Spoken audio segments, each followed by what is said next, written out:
আজি আমি এই প্ৰক্ৰিয়াৰ লগত সংগতি ৰাখি আমাৰ ডেমেজ অংগনবাদী চেণ্টাৰসমূহক ৰিপেয়াৰ কৰা বা এই অংগনবাদী কেন্দ্ৰসমূহত যি পাঠদান কৰা হয়, খেলা ধূলা কৰা হয়, পুষ্টিকৰ খাদ্য বিতৰণ কৰা হয়, তাক যাতে নিয়মীয়া কৰিব পাৰি আজি আমি প্ৰতিশ্ৰুতি অনুসৰি অংগনবাদী কেন্দ্ৰসমূহলৈ প্ৰায় 2.5 লাখ টকা পৰ্যন্ত আমি পুঁজি মুকলি কৰি দিছোঁ।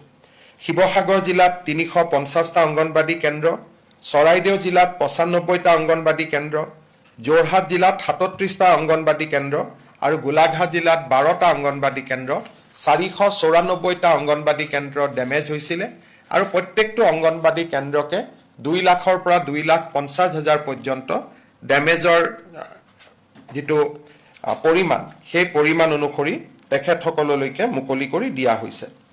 20 আগষ্টৰ আগতে আমি যোৰহাট আৰু শিৱসাগৰ জিলা, যোৰহাট গোলাঘাট বিশেষকৈ ভাদ মাহ আহি আছে। আমাৰ ভাদ মাহটো অসমৰ বাবে, অসমীয়া ৰাইজৰ বাবে খুব গুৰুত্বপূৰ্ণ।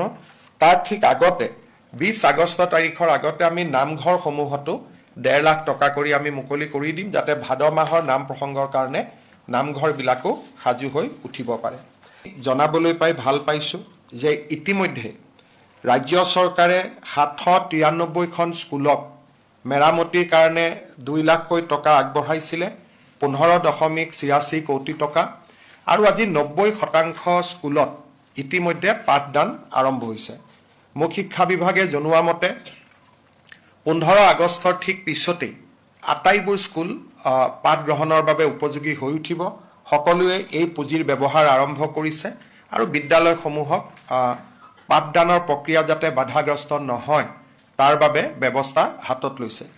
শিক্ষা বিভাগে ইতিমধ্যে বিনামূলীয়া পাঠ্যপুথি এই বিদ্যালয়সমূহক আকৌ এবাৰ যোগান ধৰিছে আৰু মুখ্যমন্ত্ৰীৰ সাহায্য পুঁজিৰ পৰা ছাত্ৰ ছাত্ৰীসকললৈ ইউনিফৰ্ম, নতুনকৈ আৰু 2 সাজ ইউনিফৰ্ম কিনি দিয়া আৰু সমান্তৰালভাৱে ছাত্ৰ ছাত্ৰীসকললৈ 1,000, 3,000 আৰু 5,000 টকাৰ এককালীন সাহায্যও আগবঢ়াইছে।